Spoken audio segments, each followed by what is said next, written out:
কিন্তু সকল সময় সকল কমিশনই অসৎ বা পক্ষপাতদুষ্ট হতে পারে না। সম্প্রতি ভেঙে দেওয়া সংসদের 299টি আসনে নির্বাচন প্রার্থীদের মধ্যে ব্যক্তিকেন্দ্রিক প্রতিযোগিতার মাধ্যমে হয়েছে, দলের মধ্যে নয়। 299টি আসনে 1969 জন প্রার্থী প্রতিদ্বন্দ্বিতা করেছেন। নির্বাচন নিষ্পন্ন করা অতিশয় কঠিন একটি কর্মযজ্ঞ। নির্বাচন গ্রহণযোগ্য না হওয়ার সকল দোষ ও দায় দায়িত্ব সকল সময় কেবল নির্বাচন কমিশনের উপর এককভাবে আরোপ করা হয়ে থাকে।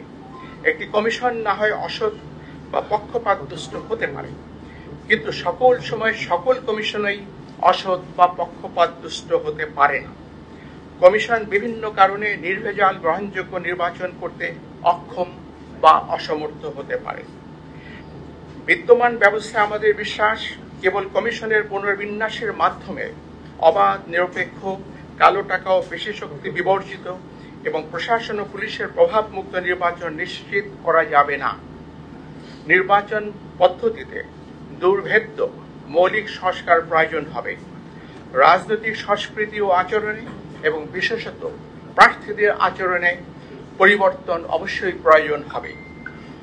1973 থেকে হওয়া অতীতের অন্যান্য সকল নির্বাচন ছাড়াও 2008, 2014 এবং 2018 সালের নির্বাচনের বিতর্কিত সন্দিগ্ধ বিষয়গুলো বিবেচনায় নিয়ে কমিশন পরবর্তী সকল নির্বাচনগুলো সতর্কতার সাথে আয়োজনের চেষ্টা করেছে।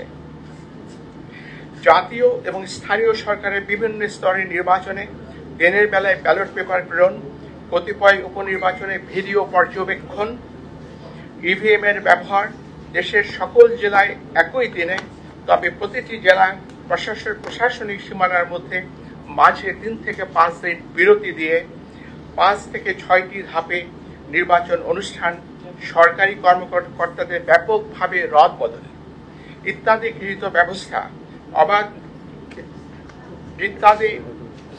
ব্যবস্থা নির্বাচন অবাধ, নিরপেক্ষ ও সুশৃঙ্খল করতে অনেকটাই সহায়ক হয়েছিল। নির্বাচন মূলত একদলীয় হওয়ার কারণে কারচুপি বা সরকারিভাবে প্রভাবিত করার প্রয়োজন ছিল না। আমি স্পষ্ট করে বলছি, নির্বাচন যেহেতু একদলীয় ছিল, কাজে এই নির্বাচনকে সরকারিভাবে প্রভাবিত করার কোনো আবশ্যকতাও কার্যত ছিল না।